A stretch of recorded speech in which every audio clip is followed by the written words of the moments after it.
G'day, I'm Will Anderson. Welcome to Gruen. We'll get to our panel in a moment, but first, this year everyone is searching for answers, and that includes ads. Did someone say KFC? Nobody did, except you, in all your ads.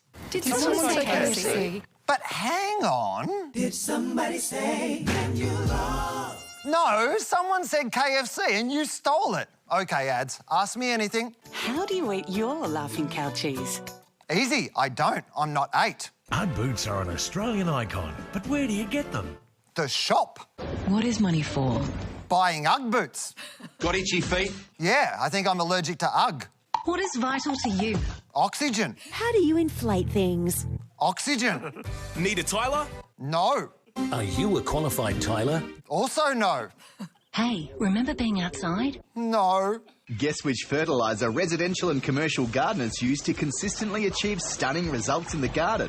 No idea. What is this, yard quiz? Final round, let's go. Do you have cracks in the walls of your home? I don't know. What do they look like? Cracks that look like this. I might. What does it mean? Did you know that cracks in your walls could mean something or nothing? Oh, well, that's reassuring or confusing. Are you on crack? Since when are you the crack experts? The crack expert since 1962. Well, I'm convinced. And what do you want? If you've got a crack, we'd like to see it. Absolutely not. Time to welcome our crack team, Todd Sampson, Lauren Zonfrillo, Dee Madigan and Russell Howcroft.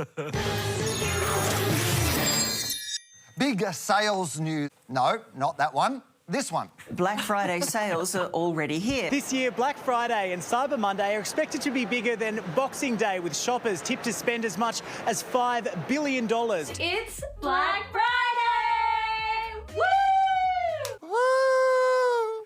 Black Friday is the most oddly embraced American import since Zac Efron. A consumerist spectacle reminding you how many brands have your email address. News Corp released a special 24-page print edition, 17 pages of which were ads for Black Friday sales. The other 7 pages were about Zac Efron. David Jones has been calling it the event of the year.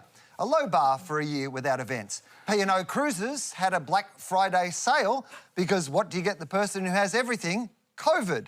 Even drug dealers had Black Friday deals, or so I hear.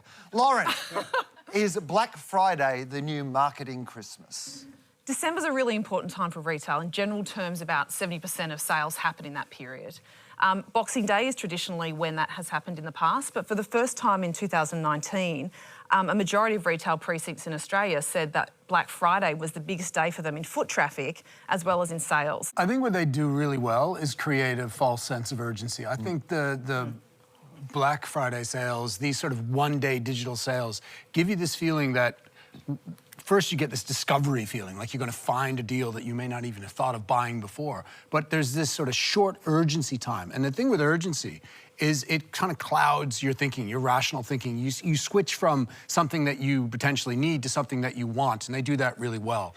I think the branding is somewhat unfortunate in Australia because it's confused. For a lot of people, I asked my kids about it and they thought it was for bushfires. They thought that they were buying stuff online to support bushfires. So I think the name works in America, but it's a little bit confusing in Australia. I worry as a marketer that we're not going to see the big campaigns for Christmas. That, you know, we've seen some really big campaigns already this year and the investment's gone into it, and I worry that some of that spend's going to be pushed to Black Friday, which is going to take a bit of the magic out of Christmas. You mean the money out of Christmas?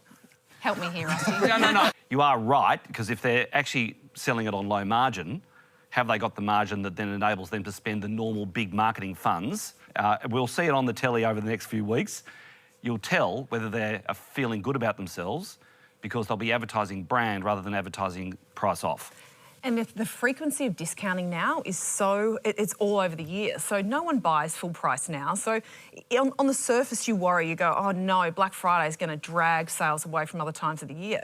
But like at Boxing Day, when there used to be bust-ups over that sheet set that was on sale, that you just know you can get that in February and again in April and again in June. There's this death spiral around discounting, and Black Friday might just pull a couple of those sales together, but it's not abnormal discounting for these retailers. It's disappointing because my real Christmas was seeing 2 grannies bash each other for tights.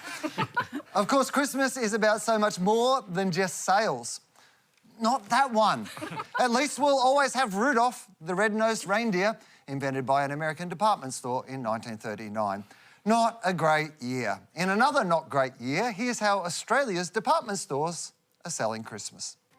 You got married in the kitchen, you turned 50 in your bed, finished high school in your hallway and got christened in the shed. You swapped barley for your backyard, you abandoned Halloween, and it's hard to blow out candles when your cake is on the screen. The year was weird, that much is true. Fires, floods and lockdowns too, and we all missed so much along the way. So let's pack it all into one day and make it bigger than Christmas.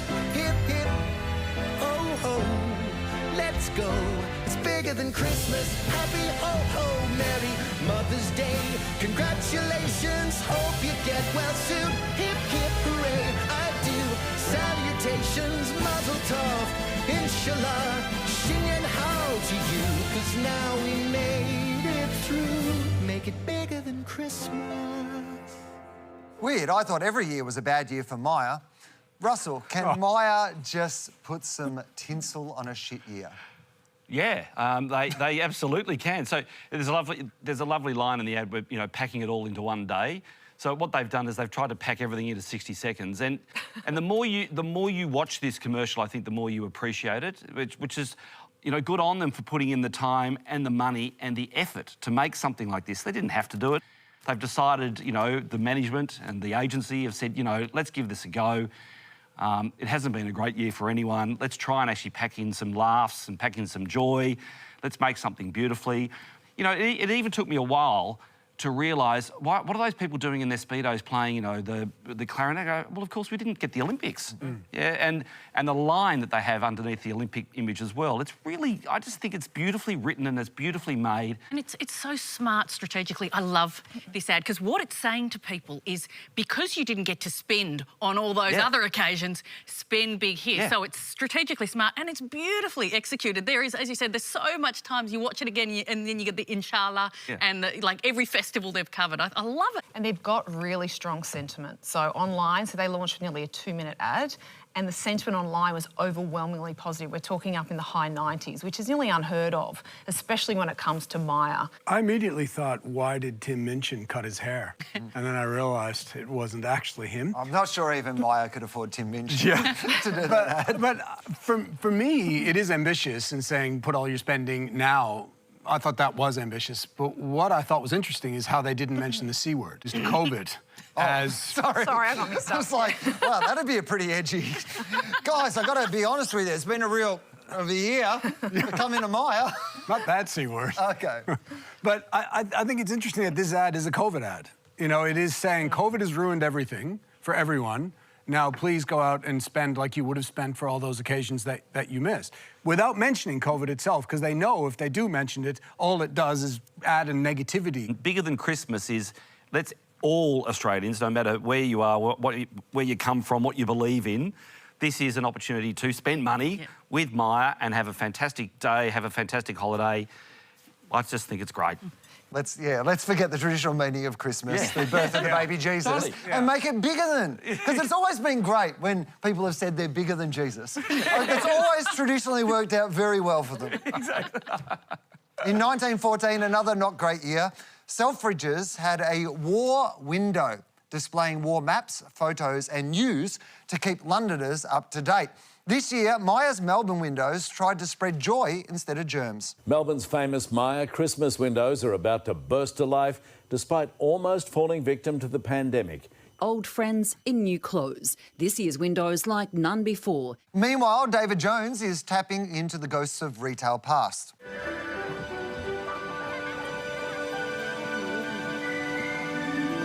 It feels like Christmas just like years ago. Wow, let's go late to party. Let's go. Happy ringing, it feels like Christmas time is almost here. Ah, that made me nostalgic for the last pandemic. Dee, what's the value of a Christmas window? Shop windows have always been valuable real estate in terms of marketing, and this year it's never been more important. Now, we know online shopping's been going up, but with COVID, that put a rocket through it. Between March and October this year, 1 million extra Australian households started shopping online. Nostalgia is an interesting strategy because we know that when advertising is emotive, particularly nostalgic, that it increases your generosity. I look at the semiotics of that ad. I look at the colour red, which is used by the majority of brands because it's a stimulating colour, a kind of buy colour, and then music. We know that Christmas music playing in shops can increase your purchasing by 20%. Music has, and the reason it does that is because music goes straight to your visual cortex, so it can trigger memories and nostalgia. And you can imagine an ad, as boring as that is, if you saw that ad a number of times and then heard that while you're shopping over and over again, it becomes a trigger. I mean, when you look at advertising, you've got to say, what's this ad trying to do? Yeah? So what is that ad trying to do? Because I couldn't work it out. It's a nice bit of film. And it's okay to watch if I really hang in there. And I do get a sense of nostalgia, maybe. You have a mental, from Nintendo, you have a mental block with for nostalgia. I know. It's maybe that's just not in you. Maybe troubled childhood? Yeah. But the nostalgia thing, I just don't see why that makes me want to buy now. Remember when we used to all go in as a family and watch the David Jones window and go and visit Santa and this? So it's about reminding people why it was good to go to the store, I think. But I think this could have been a beautiful ad. Yeah. I just think it's really badly executed or something. It's just so well, bland. you can only do beauty and insane opulence and prettiness with lots of money. David Jones do hardly any TV advertising now, so they spent a big chunk of their marketing budget for the year on supporting this campaign, so they truly believe in it. But they want to be known for cutting-edge fashion. That's not this. So what's nostalgia got to do with it? So what? Christmas, Russell.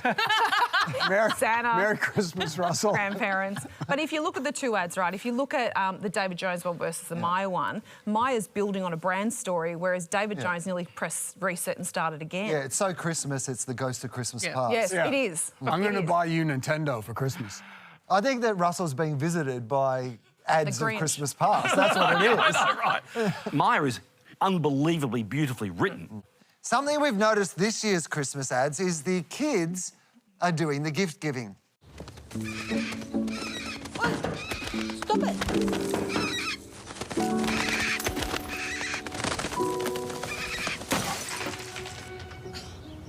Naughty cookie.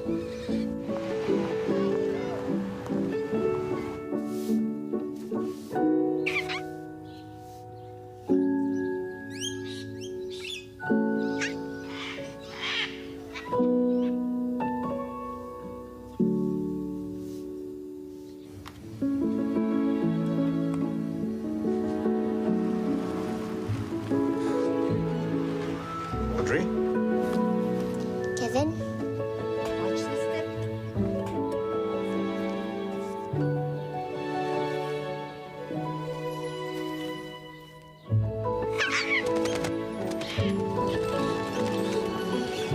Spread the merry. Australia Post. Beats their other slogan, Super Spread the Merry. The kids at Michael Hill stole Mum's wallet to buy her jewellery, and Officeworks also has cashed up kids. This Christmas, show them you know them.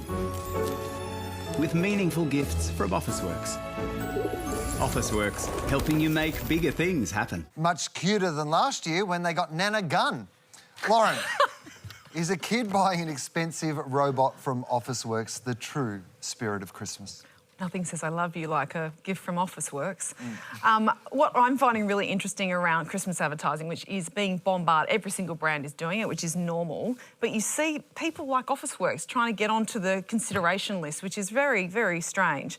What is actually happening a lot here is they're just trying to get this war on parents' wallets going. And kids are pretty cashed up. Like, under 10s are getting, I think, between 6 and 10, the average is $7 a week pocket money, and then 10 to 15, it goes up to $15. I hope my kids aren't watching this. What do they do for that?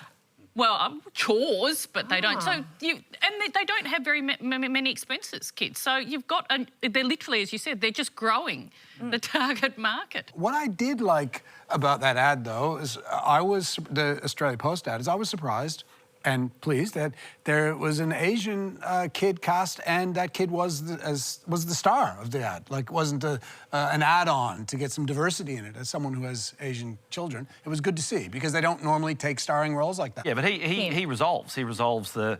He delivers and resolves the storyline. So, storyline, intervention of product, resolution, nice wide shot, everyone's happy, end line, move on to the next ad. It's a classic piece of brand advertising, and it will work as a result, because we know that stuff works.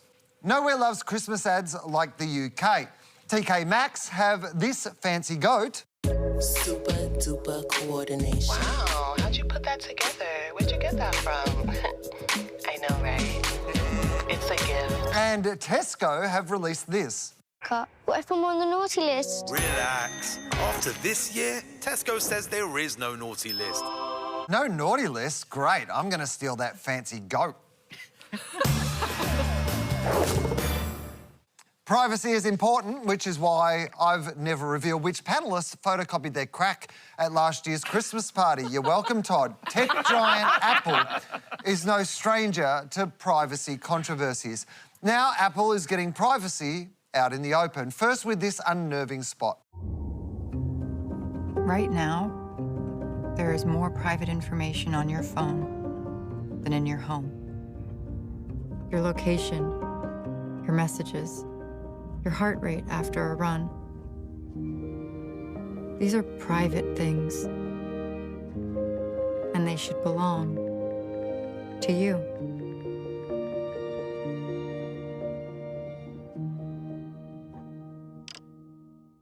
Oh, that's the creepiest offer since this. If you've got a crack, we'd like to see it.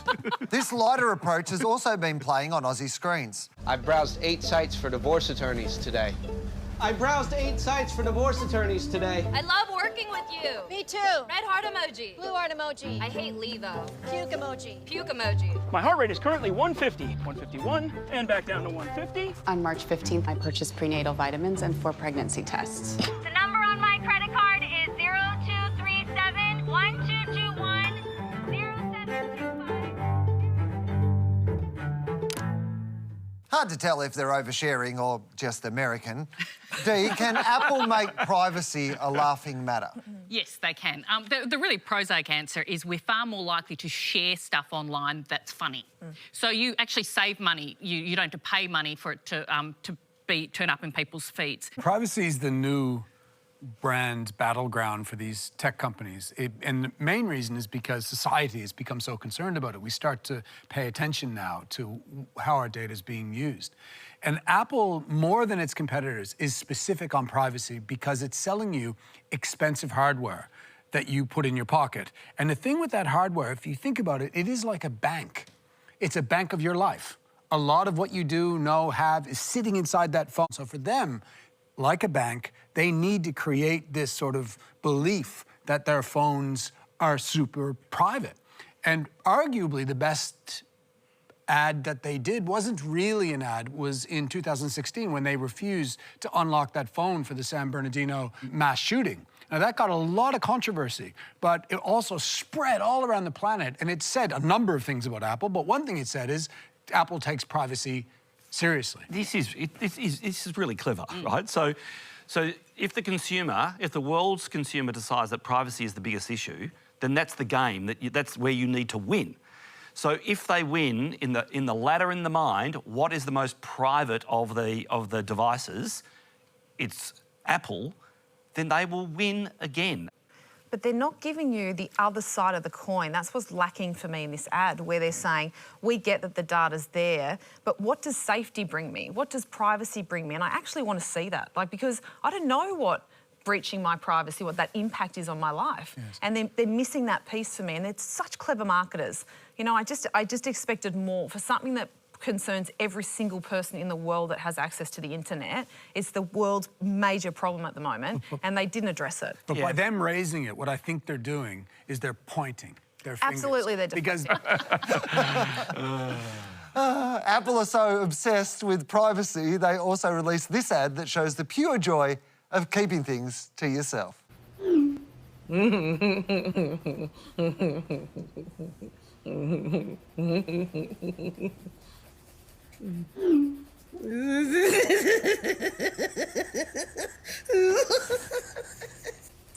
I just wish I could see what she was reading.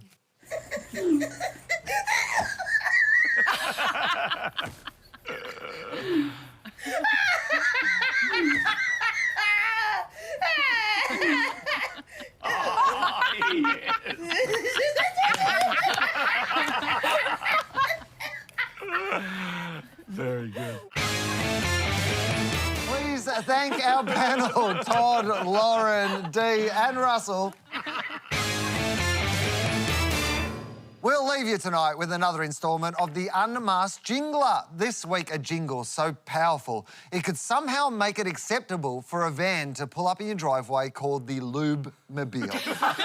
Written 25 years ago, it's performed tonight by its composer, Stuart Peters, with a cameo from one of the original backing vocalists, his daughter and musician, KLP. Lube-mobile will come to you. Tell me more. Lube-mobile, phone 133032. Lube-mobile, Lube-mobile, Lube-mobile will got the lot, etc., etc. And then when it finished, the kids came in. Lube-mobile will come to you. Phone 133032. That's 133032. And there you go. Thanks.